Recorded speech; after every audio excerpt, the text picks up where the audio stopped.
আল্লাহর নবী জনাব মুহাম্মদ রাসূলুল্লাহ সাল্লাল্লাহু তাআলা আলাইহি ওয়াসাল্লাম নবী বলেন, গো জিবরিল ভাই, তুমি আমাকে বললে আল্লাহর হক যদি কোনো বান্দা দুনিয়ার বুক থেকে যদি আদায় করে না যেতে পারে, ওগো জিবরিল ভাই, তুমি আমাকে ব্যাপারটা একটু খুলে বলাও। আল্লাহর নবীকে জিবরিল আলাইহিস সালাম ডাক দিয়ে বলেন, নবী গাও, প্রতিটা মানুষ যারা বালিগ হয়ে যায়, যদি সে মাজনুন পাগল না হয়, ওগো আল্লাহর নবীজি যদি মুসলিম হয়, ওই ব্যক্তির জন্য নামাজ পড়া ফরজ।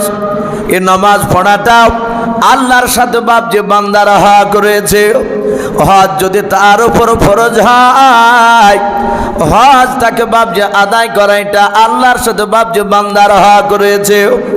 যাকাত যদি বাপজি তার উপর যদি ফরজ হয়, যাকাত আদায় করাও এটা বান্দার সাথে বাপ যে আল্লাহর হক রয়েছে। ওগো আল্লাহর নবীজি, আল্লাহর হক গুলো যদি বান্দা যদি আদায় করে না যেতে পারে, আমার আল্লাহ বলেন আমি আল্লাহ ইচ্ছা করলে আমি তাকে মাফ করে দিতে পারি। জিবরিল বলে, নবী শুনে না, আপনাকে আরেকটু বুঝিয়ে দিই। বলে, বলো জিবরিল ভাই। বলে, আমাকে আল্লাহ এটা বলতে বলেছেন আপনার কাছে। নবী বলেন, গো জিবরিল ভাই, তুমি তাড়াতাড়ি বলো।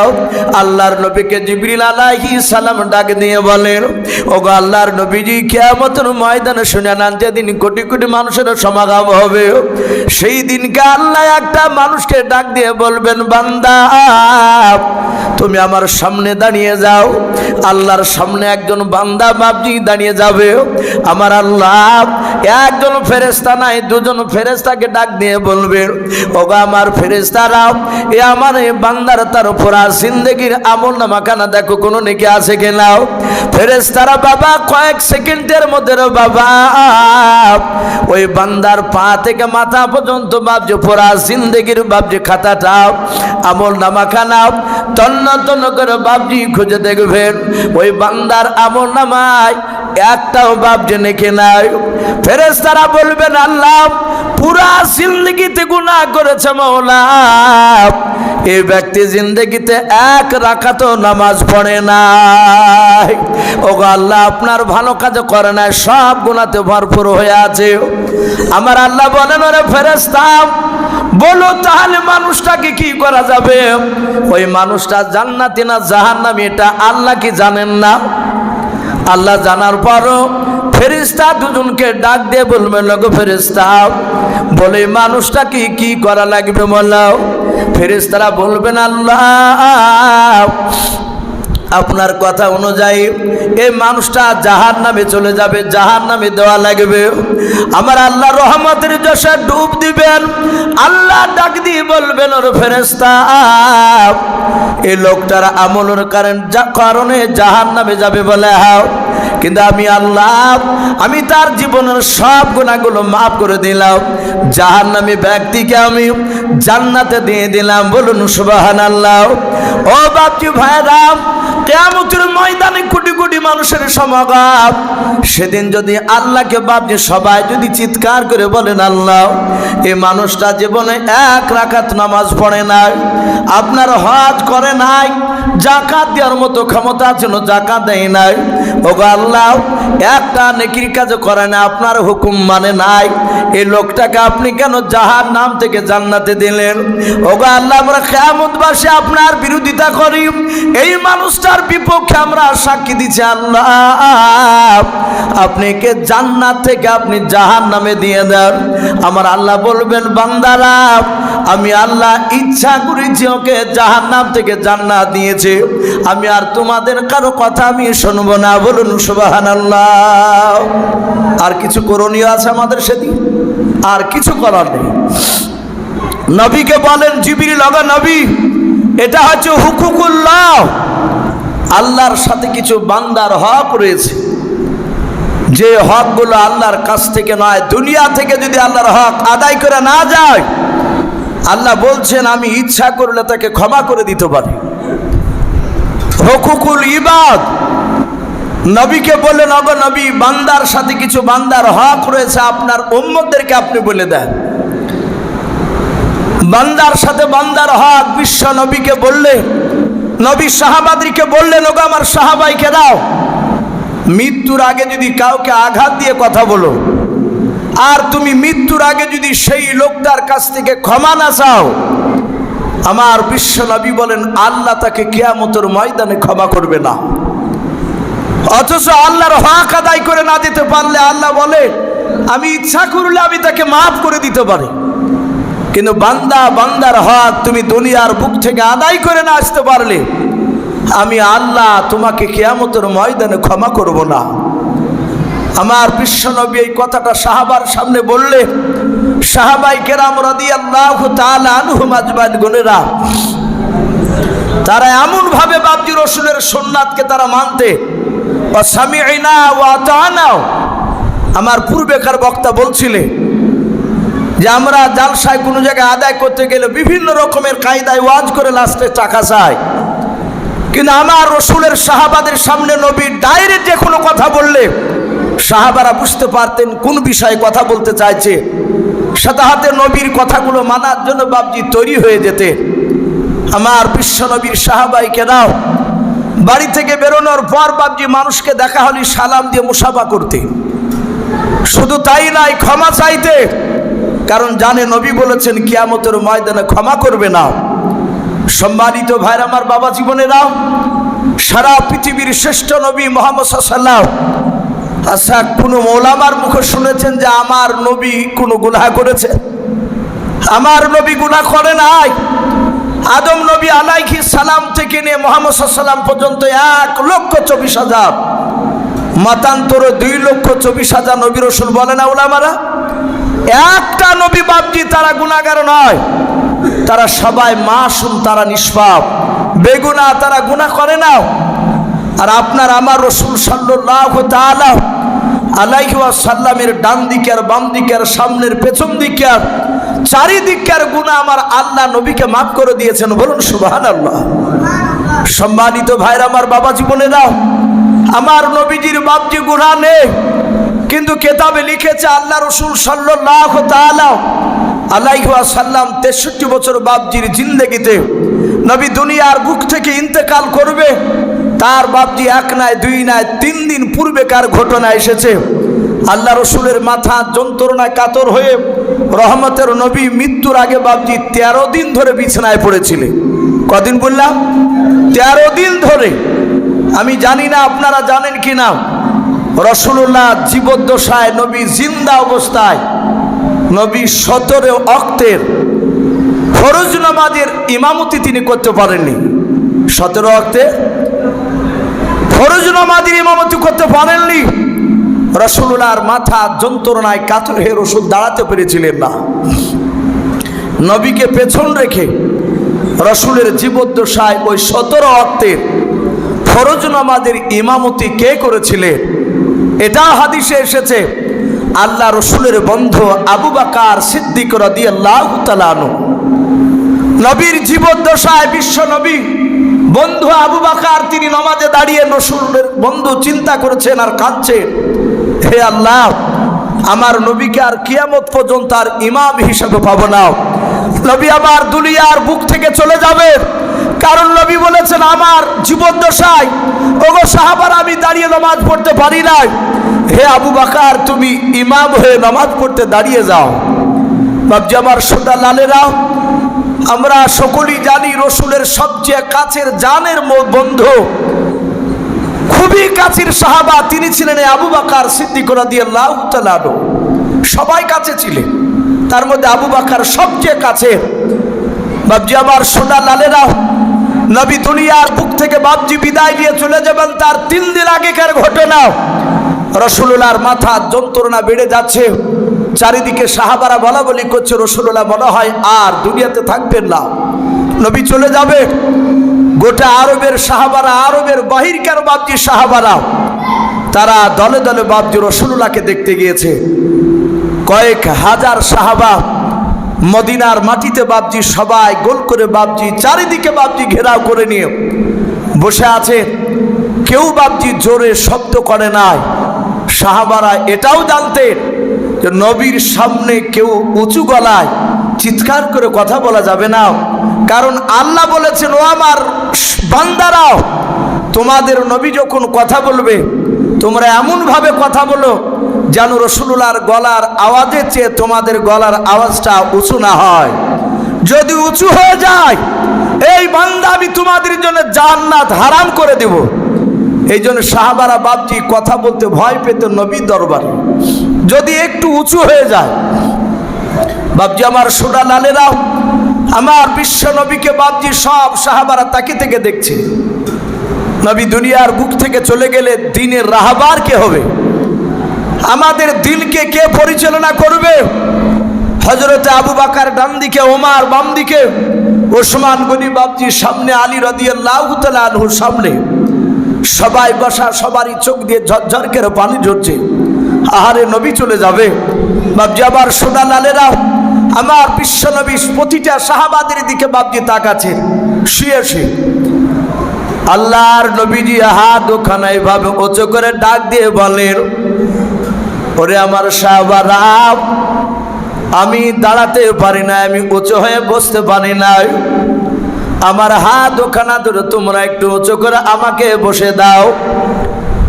কয়েক হাজার সাহাবার মধ্যে থেকে বাবা আল্লাহর নবীজির পাশে ছিলেন নবীজির দুজন জামাই, হযরতে ওসমান গনি রাদিয়াল্লাহু তাআলা আনহু নবীজির জামাই, হযরতে আলী রাদিয়াল্লাহু তাআলা আনহু নবীজির ছোট জামাই।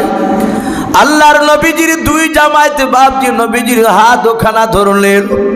দেখবেন মানুষ মারা গেলে জানাজার মাঠে বাপজি যখন ইমাম সাহেব জানাজা পড়াতে যায়, গ্রামের লোকেরা আত্মীয় স্বজন বাপজি সবাই যখন কাতার বেঁধে বাপজি জানাজার মাঠে দাঁড়িয়ে থাকে, দেখবেন ওই খাটলির পাশে, মাইয়াতের পাশের বাবা, মাথার দিকে পায়ের দিকে বাবা, তার সামনে দেখবেন 4-5 জনা মানুষ দাঁড়িয়ে থাকে। যারা কাতার বেঁধে বাপজি দাঁড়িয়ে থাকে, বিদেশি যদি মানুষ আসে, দেশের মানুষকে বলে, ভাই ওই মৃত ব্যক্তির মাথার পাশে ওই লোকটা কে দাঁড়িয়ে আছে? যারা চিনে, যদি চিনা ব্যক্তি থাকে বলো ওই ব্যক্তি ওই লোকটার জামাই, না এলে বলো ওই লোকটার বড় ভাই। ও বাপজি ভাইরাম, আল্লাহ রসুলের বাপজি ডান পাশে নাই, সামনের দিকে বাপজি আমার ওসমান গনি, আলী রাদিয়াল্লাহু তাআলা আনহুম আজমাইন দুজন সাহাবা ছিলেন। নবীজির হাত দুখানা ধরে রসুলকে বাপজি একটু উঁচু করে বসালেন। ওসমান গনি রাদিয়াল্লাহু তাআলা আনহু নবীজির পিঠের দিকে বাপজি হাতটা বেঁধে দিয়ে একটু চাপ দিয়ে ধরলেন, যেন নবীজি একটু হিলান দিয়ে যেন বসতে পারে। ওসমান গনি বলে, নবীজি আর আপনাকে খাড়া করা যাবে না, কারণ আপনার মাথার যন্ত্রণা বেশি বেড়ে যাবে। আল্লাহ রাসূল বলেন, সাহাবা আর খাড়া করা লাগবে না। আল্লাহর নবীজি বাপজি হাত ওখানে এইভাবে আকাশের দিকে উঁচু করলেন। নবীজি হাত ওখানা উঁচু করার পর বলেন, ওরে আমার আবু বকর, সাহাবা তুমি কোথায়? হযরত আবু বকর সিদ্দিক রাদিয়াল্লাহু তাআলা আনহু নবীজির ডান পাশ থেকে বাপজি উঠে গিয়াও সামনে দাঁড়িয়ে নবীর হাত দুখানা জোরে ধরে কাঁদেন আর বলেন, ফেদা কাবি আম্মি ইয়া রাসূলুল্লাহ, ইয়া হাবিবাল্লাহ, নবী গো আপনার পদতলে আমার বাপ মা কুরবান হয়ে যাও। ও নবীজি আপনি কেন আমাকে ডাক দিলেন, কেন আপনার হাত দুখানা ধরতে বললেন? বলেন। নবী বলেন, আবু বকর আমি তোমার পয়গম্বর, মনে হয় আর দুনিয়ার বুকে বেঁচে থাকবো না রে আবু বকর। আমার 1, 2, 3, 4 করে 63 বছর হতে চলল রে আবু বকর। শুনে নাও, আমার হাতের দ্বারায়, আমার জবানের দ্বারায় আবু বকর, তুমি কোনোদিন আমার সঙ্গে চলতে যাওয়ার পর যদি কোনোদিন আঘাত পেয়ে থাকো আবু বকর, আজ হাজার হাজার সাহাবার সামনে আবু বকর হয় তুমি ক্ষমা করে দাও, নতুবা তার প্রতিশোধ বদলা নিয়ে নাও। সারা পৃথিবীর দরদি নবী আমার, যে নবী বাপজি রাস্তা দিয়ে একদিন হেঁটে গেলে নবী আমার সামাইলে তিরমিজি শরীফে পাওয়া যায়, নবী আমার ওই রাস্তা দিয়ে যদি 14 দিন ধরে বাপজি যদি না হাঁটতেন, মানুষেরা জানতে পারতেন এই রাস্তা দিয়ে রাসূলুল্লাহ হেঁটে গিয়েছিলেন। বলুন সুবহানাল্লাহ। নবী যে রাস্তা দিয়ে হাঁটলে 14 দিন নবত খুশবু পাওয়া যেত। ও বাপজি ভাইরাও, যে নবী আমার দুনিয়াতে যতবার বাপজি হাসতেন আমার আল্লাহ নবীর এত মর্যাদা বেড়ে দিয়েছিলেন আমার আল্লাহ। এত দামি নবী আমাদের আল্লাহর নবী দুনিয়াতে বাপজি যতবার হাসতেন রে বাবা ততবার নবীর হাসির সম্মানার্থে আল্লাহ জান্নাতকে বাপজি বৃদ্ধি করতেন সম্মান। বলুন সুবহানাল্লাহ। মর্যাদা বাপজি বেড়ে দেওয়া তো জান্নাতের। সেই নবী ডাক দিয়ে বলেন আবু বকর আমার হাতে দ্বারা জবানের দ্বারা রে আবু বকর যদি আঘাত পেয়ে থাকো তাহলে তুমি হয় মাফ করে দাও নতুবা তার প্রতিশোধ বদলা তুমি নিয়ে নাও। হযরত আবু বকর নবীজির হাত ওখানে ধরে কাঁদেন আর বলেন নবীজি মাফ করবেন নবী গো, সর্বপ্রথম আমি আপনাকে চিনতে পেরেছিলাম না। ও নবীজি সেই দিন আপনি আখিরি জামানার নবী এটা আমি জানতাম না বাবা। আবু বকরের জীবনীতে বাপজি পাওয়া যায় হযরত আবু বকর সিদ্দিক রাদিয়াল্লাহু তাআলা আনহু বাপজি কাপড়ের বাপজি ব্যবসা করতেন। আল্লাহর নবীর উপর ঈমান আনার আগে বাবা আবু বকর শাম দেশে বাপজি ব্যবসা করতে গিয়েছিলেন। আবু বকর মাল বিক্রি করে নিয়ে ওই হাটটা বাপজি একটু ঘুরে ঘুরে বেড়াচ্ছিলেন দেখছিলেন। আর ওই সময় এক ইহুদির বাপজি বড় পণ্ডিত আলেম আপনার বাবা তওরাতের হাফেজ, আবার ওলামারা লিখেছেন বাপজি তিনি জব্বরের ইনজিলের হাফেজ ছিলেন। এ বাবা ওই ইহুদির আলেম তার নাম কিতাবে লিখেছে বুহায়রা। কি নাম বললা? বুহায়রা বলে নাও। ওই ইহুদির আলেমটা কিতাবখানা তওরাত কিতাবখানা বুকে করে নিয়ে বাবা ওই শাম দেশের হাটে উনি ঘুরেছিলেন। দেখবেন বাবা কোনো মানুষ বাপজি কোরআন যদি বাপজি পড়াও না জানে, কোরআন যারা পড়ে তারা তো কোরআন বুকে নেয়। যে লোকটা জীবনে কোরআন বাপজি পড়তে জানে না ওকে যদি বলা হয় আপনাদের ওই রোড থেকে বাবা রেল লাইনের কাছ থেকে যদি বলো ভাই এই কোরআনটা এই মসজিদে রেখে দাও গাও, দেখবেন কোরআনটা এইভাবে বাপজি ঝুলে নিয়ে যাবে নাও, কোরআনটা চট করে বাপজি বুকে নেয় না। কোরআন বুকে ধরলে বাবা একটু ভালো করে লক্ষ্য করে একটু চিন্তা করবেন। কোরআন বুকে নিলে বাবা কোরআনটা বুকে ঠাকালে বাপ যে ভেতরে একটু ঠান্ডা হয়, শান্তি শান্তি লাগে রে বাবা। ওই ইহুদির পণ্ডিত আলেমটা বাবা ওই বুহাইরা তওরাত কিতাব বাপজি বুকে করে নিয়ে ঘুরতেছিল। হঠাৎ করে আবু বকর তার পা দিয়ে বাপজি যখন চলে যাচ্ছে ইহুদির আলেমটাও আবু বকরের পা থেকে মাথা পর্যন্ত একবার তাকানোর পর ইহুদির আলেম পেছন থেকে দেখে বাবা সামনে গিয়ে বাপজি দৌড়ে গিয়ে বলেন ভাই তুমি দাঁড়িয়ে যাও। ইহুদির আলেমটা কিতাবখানা খোলার পর ডাক দিয়ে বলেন ভাই তোমার নাম কি? আবু বকর। ইহুদির আলেম বলেন ভাই তোমার নাম কি? আবু বকর। আবু বকর ডাক দিয়ে বলেন ভাই আমার নাম আবু বকর। তোমার বাড়ি কোথায়? ইহুদির আলেমটা বলে ভাই তোমার বাড়ি কি? মক্কা নগরে। আবু বকর বলেন হ্যাঁ আমার বাড়ি মক্কা নগরে। ডাকে দিয়ে বলেন ভাই তোমার আব্বার নাম কি? আবু কুহাফা। হযরতে আবু বকর বলেন হ্যাঁ আমার আব্বার নাম আবু কুহাফা। ইহুদির আলেমটাকে ডাক দিয়ে বলেন ভাই আমি তোমাকে চিনি না, কিন্তু তুমি আমার নাম কেমন করে জানলেও, আমার বাপের নাম কেমন করে জানলেও, আমার বাড়ি মক্কা নগরে কেমন করে তুমি জানলেও? ইহুদির আলেমটা ডাক দিয়ে বলেন ভাই এই কিতাবে সব লেখা আছে। ওরে ভাই দয়া করে একটু তোমার পেছন দিকের জামাতা পৃষ্ঠ মোবারকখানা পিঠখানা একটু দেখতে চাই। আবু বকর বলে আমি আপনাকে জামা তুলে পিঠ দেখাবো না। ইহুদির আলেমটা ডাক দিয়ে বলেন ভাই আবু বকর একটু দয়া করে তোমার হাতটা আমাকে ধরতে দাও, এ হাত দিয়ে তুমি রাসূলুল্লাহকে স্পর্শ করবাও। ওরে ভাই আমি সেই নবীকে হয়তো দেখতে পাবো না।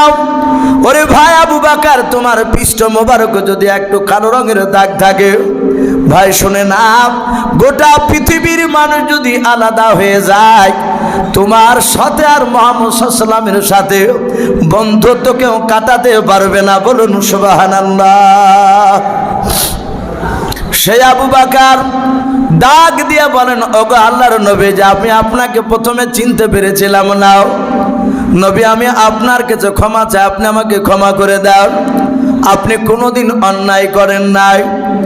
আল্লাহ রাসূল বলেন, আবু বকর আমি তোমাকে ক্ষমা করে দিয়েছি, আবু বকর তুমি বসে যাও। আবু বকর বসে পড়লেন। রহমতের নবীজি দ্বিতীয়বার হাত ওখানা বাবজি আবার উঁচু করে ডাক দিয়ে বলেন, ওরে ওমর, ওমর সাহাবা তুমি কোথায় আছো, দাঁড়িয়ে যাও, তোমার হাত ওখানে আমাকে ধরতে দাও।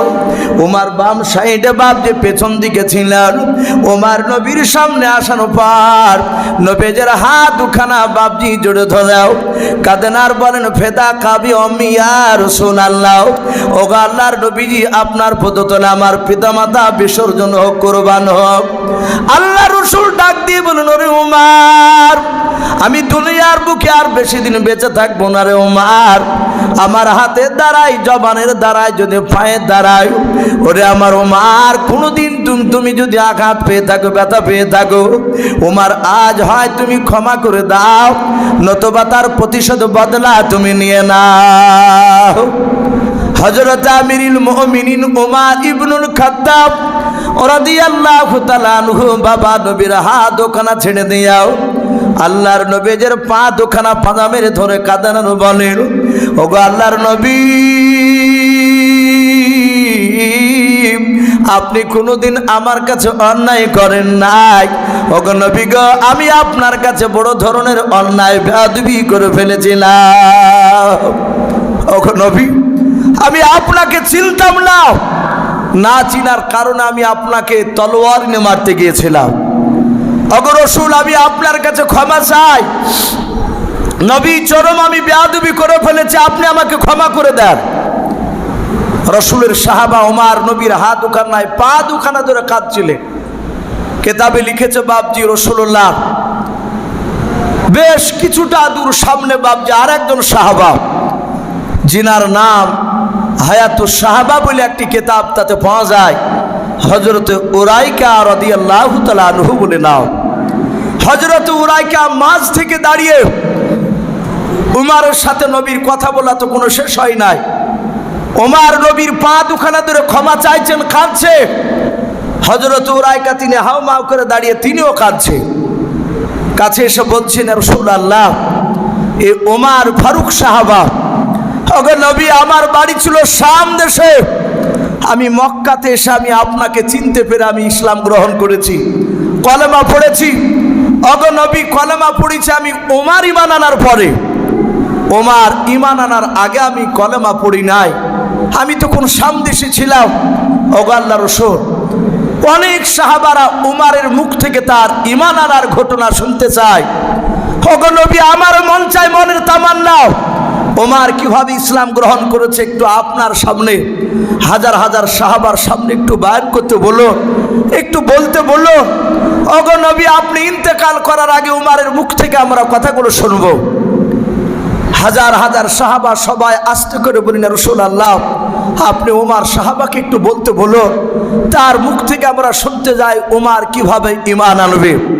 বাপজি আমার সোনা লালেরা, ওমরকে আল্লাহ এত শক্তি দিয়েছিলেন, ওমর তার দুই হাতে বাপজি এক নাই দুই নাই, দুনিয়ার 50টা যুবকের শক্তি মিলিয়ে যতটা হয় অতটা শক্তি একাই আমার আল্লাহ ওমরের দুই হাতে দান করেছিলেন, বলুন সুবহানাল্লাহ। শুধু তাই নয়, ওমরের গলার আওয়াজ এত বাপজি উঁচু ছিল, এত দূর গিয়ে বাপজি পৌঁছাতো, আমরা এই মাইকটা বন্ধ করে নিলে আমার মনে হয় যে আওয়াজ আর বাইরে যাবে না। হযরত ওমর বিনা তারে বিনা মাইকে মসজিদে নববীর মিম্বার থেকে, ওই যে ইমাম সাহেব আপনাদের আব্দুল্লাহ সাহেব যে বক্তব্য দেয়, ওই জুম্মায় খুতবা যে পড়া হয় ওটাকে মিম্বার বলা হয়, আর ইমাম সাহেব যেখানে নামাজ পড়ায় দাঁড়িয়ে ওই জায়গাটাকে মেহরাব বলা হয়। তাহলে মেহরাব আর মিম্বার দুটো আলাদা। হযরত ওমর মিম্বারে দাঁড়িয়ে উনি একবার চিৎকার করে ডাক দিয়েছিলেন, ইয়া সারিয়াল জাবাল। এই ওমরের গলার আওয়াজ 1400 কিলোমিটার দূরে গিয়ে পৌঁছাল, বলুন সুবহানাল্লাহ। এটা গল্প নয়, মিথ্যা কথা নয়, ওমরের গলার আওয়াজ 1400 কিলোমিটার দূর থেকে সারিয়া বলে একজন সাহাবা তিনি শুনতে পেয়েছিলেন। সেই ওমরকে ডাক দিয়ে বলছে, নবী একটু বলো, আপনি তো চলে যাবেনই, ওমরকে একটু বলতে বলুন, ওমরের মুখ থেকে আমরা কয়েক হাজার সাহাবা শুনতে চাই। আল্লাহর নবী বলুন, ওমর তুমি আজ চিৎকার করে আওয়াজ দিয়ে কথা বলো, আমি রাসূলুল্লাহ তোমাকে হুকুম দিলাম, তুমি বলো। হযরত ওমরের দুই চোখের কোণা দিয়ে ঝরঝর করে পানি ঝরতো, ঠোপে ঠোপে পানি ঝরতো। আল্লাহ রসুলকে দেখলি ওমর অন্যদিকে তাকাতেন না, বলুন সুবহানাল্লাহ। একইভাবে নবীর চেহারার দিকে চেয়ে থাকতে। আল্লাহর নবী মাঝে মাঝে বলতেন, ওমর তুমি আমার দিকে অমন করে তাকাও কেন, আর তাকে থেকে তুমি কাঁদো কেন এভাবে? আমি অন্য সাহাবাকে দেখতে পাই এদিক ওদিক তাকায়, আর তুমি একইভাবে আমার দিকে তাকাও। ওমর কাঁদতেন আর বলতেন, ওগো আল্লাহ রসুল, এই চোখ দিয়ে আমি আপনাকে আগে চিনতে পেরেছিলাম না। ওগো নবী, যেদিন এই চোখ দিয়ে আমি আপনাকে চিনতে পেরেছি, আমি মনে মনে প্রতিজ্ঞা করেছি, নবী যতদিন বেঁচে থাকবো আপনার জীবদ্দশায় আপনি আমার সামনে আসলি, যতক্ষণ আপনি আমার সামনে থাকবেন ততক্ষণ আপনাকে ছাড়া দ্বিতীয় আর কাউকে দেখতে চাই না। জোরে বলুন সুবহানাল্লাহ। আমি কাউকে দেখব না। রাসূল এত খুশি হয়েছিলেন, ওমর এত দামি হয়েছিলেন। আল্লাহর নবী আর একটা কথা বলে গিয়েছেন, আমার পরে নবী রাসূল আসবে না। যদি আল্লাহ আমার পরে নবী রাসূল কাউকে করতেন পাঠাতেন, নবী বলেছেন আমার সাহাবা ওমর তিনি নবী রাসূল হওয়ার যোগ্য ছিলেন। বলুন সুবহানাল্লাহ। এ কি ভাবতে পারেন কথাটা কত বড় দামি কথা? ওখানে আবু বকরের কথা বলে নাই, ওমরের কথা বলে। তো সেই উমরকে নবী বলেন, উমর তুমি একটু শোনাও, কিভাবে তুমি ঈমান এনেছো। উমর বলছেন, নবী গো, আবু সেহেল আমাকে বলতো যে মুহাম্মদ সাল্লাল্লাহু আলাইহি ওয়াসাল্লামের কথা শোনো না, নবীর সাহাবাদের কথা শুনবে না, নবীর দিকে তাকাবে না।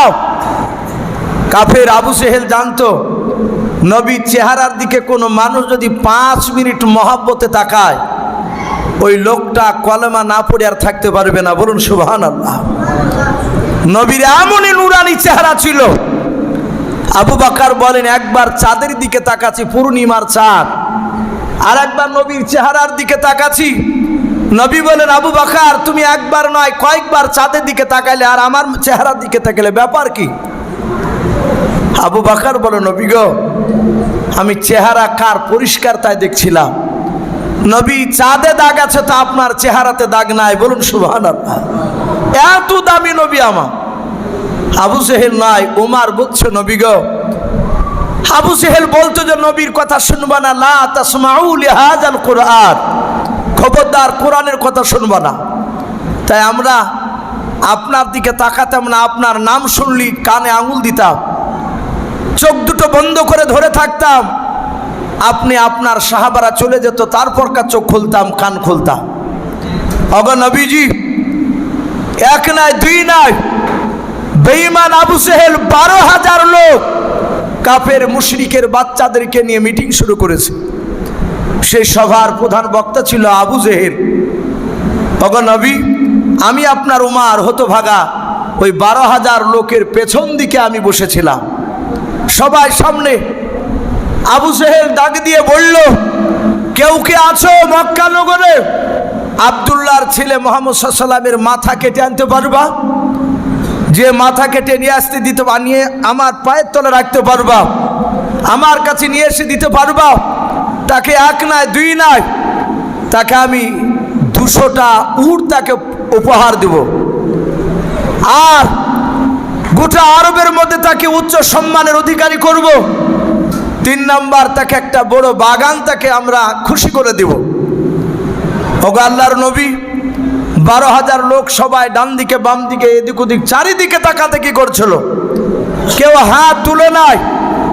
ওগো আল্লাহর নবী পয়গম্বর, আমি ওই সময় পেছন দিক থেকে হাত উঁচু করে বলেছিলাম, এই হিসামের বেটা আমার, অর্থাৎ আবু জেহেল, এই আবু জেহেল, আমি খাত্তাবের বেটা উমর, আমি আব্দুল্লাহর ছেলে মুহাম্মদ সাল্লাল্লাহু আলাইহি ওয়াসাল্লামের মাথা কেটে নিয়ে এসে আমি তোমার পায়ের তলে ফেলে দেব। ওগো নবী, 12,000 লোক এইভাবে হাততালি মারতে শুরু করলো। সবাই বাহবা দিল, বলে ওমর তুমি ছাড়া কেউ পারবে না মারতে, তোমার দ্বারাই সম্ভব। আমি চরম আনন্দ ভোগ করলাম। ওগো নবী, আপনার চেহারাখানা তার আগে আমি দেখেছিলাম না, সেদিনও দেখি নাই যেদিন আমি ওই জায়গায় বসেছিলাম আবু জেহেলের মজলিসে। 12,000 লোকে আমাকে যখন সবাই বাহবা দিল, আবু জেহেলের কাছ থেকে ওয়াদাগুলো করে নিয়ে আমি উলুঙ্গা তলোয়ার, বিষ মাখানো তলোয়ার নিয়ে, আমি উলুঙ্গা তলোয়ার নিয়ে আমি মরুভূমির ময়দান পাড়ি দিয়েছিলাম আপনার কাছে যাওয়ার জন্য, আপনাকে মারার জন্য। ওগো নবী, আমি যখন মাঠ দিয়ে দৌড়াছিলাম, মাঠের মধ্যে একজন আমার বন্ধু, তার নাম কেতাবে লিখেছে বাবজি নাইম। কি নাম বললাম বাবজি? একটু জোরে বলো নামটা। হযরতে নাইম রাদিয়াল্লাহু তাআলা আনহু। ওমর বলছেন উনি আমার বাল্যকালের বন্ধু নাইম, কিন্তু নাইম যে ইসলাম গ্রহণ করেছে তা আমি জানতাম না। হযরতে নাইম ওমরের দ্রুত দৌড় দেখে বাবজি ডাক দিয়ে বলেন, এই উমর, এই উমর, একটু দাঁড়াও, এত দ্রুত বেগে যাও কোথায়? ওমর ডাক দিয়ে বলছে, নাইম ভাই, কথা বলার সময় নাই, আমি ওই আব্দুল্লাহর বেটা, অতি বাড়া বেড়েছে, তার আমি মাথা কাটতে যাচ্ছি, গলাটা কাটতে যাচ্ছি। নাইম বলল, ভাই উমর দাঁড়াও, এই উমর, তুমি তো একাই যাচ্ছ, ওর তো অনেক সাথী আছে, ওর বন্ধুরা তোমাকে কি কম করে ছাড়বে? ওমর চটকেরে বাবজি রেগে গিয়ে দাঁড়িয়ে গিয়েছে। ওমর কাছে এসে বলছে, নাইম, তোমার কথাবার্তা শুনে মনে হয়েছে তুমি ওই আব্দুল্লাহর ছেলের দলেরই লোক। যারা ইমানদার হয়, আল্লাহওয়ালা হয়, তারা পৃথিবীর শক্তিকে বাবজি ভয় পায় না, একমাত্র বাবজি আল্লাহকে ছাড়া কাউকে বাবজি ডরাই না। যারা প্রকৃতি ইমানদার হয়, আপনি আমি যদি মানুষকে দেখে ভয় পাই, তাহলে জানতে হবে বাবজি আমাদের ইমান দুর্বলতা আছে। যেটা কপালে লিখেছে সেটাই ঘটবে, তার বাইরে বাবজি যাবে না। এই জন্য বাবজি আল্লাহকে ছাড়া কাউকে ভয় করা যাবে না। ডাক দিয়ে নাইম বলল, ভাই, আমি তার দলেরই লোক, আজ 4 দিন হলো ইসলাম গ্রহণ করেছি, বলুন সুবহানাল্লাহ। হযরতে নাইমের কথা শুনে ওমরের চোখ দুটি আরো কুখের মতো লাল হয়ে গেল। ডাক দিয়ে বলে, এই নাইম, এই বেটা, তোকে আগে জবাই করব, তারপরে আব্দুল্লাহর ছেলে নবী মুহাম্মদকে জবাই করতে যাব। নাইম ডাক দিয়ে বলল, ভাই ওমর, তোমারও দুটো হাত রয়েছে, আমারও দুটো হাত রয়েছে। এই ওমর, তোমারও হাতে তলোয়ার, আমারও হাতে তলোয়ার। ওমর শুনে না, তোমারও শরীরে রক্ত, আমারও শরীরে রক্ত। ওমর, তুমি যদি 10টা তলোয়ার চালাও, আমি একটা তো চালাতে পারবো। ওমর রে, আমাকে মারার আগে, আমার নবীকে মারার আগে, ওমর তোমার বাড়িটা ভালো করে খোঁজ নাও গা। এই জাহাতে বাড়ি খোঁজ নাও গা বলেছে। ওমর বলে, বাড়ি মানে? বলে, ওমর তোমার বোন কটা? ওমর বলছে, আমার কলিজার টুকরা একটাই বোন। নাম কি? বলে, নাম ফাতেমা। নাইমও জানতো যেহেতু তার বন্ধু, ওমরের বন্ধু তো উনি, তাহলে বন্ধুর বোনের নাম জানবে না? কথা বলে। ডাক দিয়ে উমরকে ডাক দিয়ে বলছে, নাইম ভাই, উমর তোমার বোনের বিয়ে দিয়েছো তোমারই পাড়াতে। এই উমর, তোমার দুলা ভাইয়ের যে নাম সাঈদ, বলে হ্যাঁ, আর তোমার বোন ফাতেমা, আজ 3 দিন হলো তারা ইসলাম গ্রহণ করেছে। জোরে বলুন সুবহানাল্লাহ। যেই নবীর জন্য আমাকে মারছো, আমার নবীকে মারতে যাচ্ছ, সেই নবীর কলেমা পড়েছে তোমার আপন বোন ফাতেমা আর তার দুলা ভাই। তোমার যাও, দৌড়ে যাও। ওমর বলে, মিথ্যা কথা বলছিস না তো? বলে, না, 4 দিন আগে মিথ্যা কথা বলতাম, 4 দিন থেকে আর মিথ্যা কথা বলি না। যারা মুসলমান প্রকৃতি হবে, তারা ওয়াদা খেলাফ আর মিথ্যা কথা বলবে না।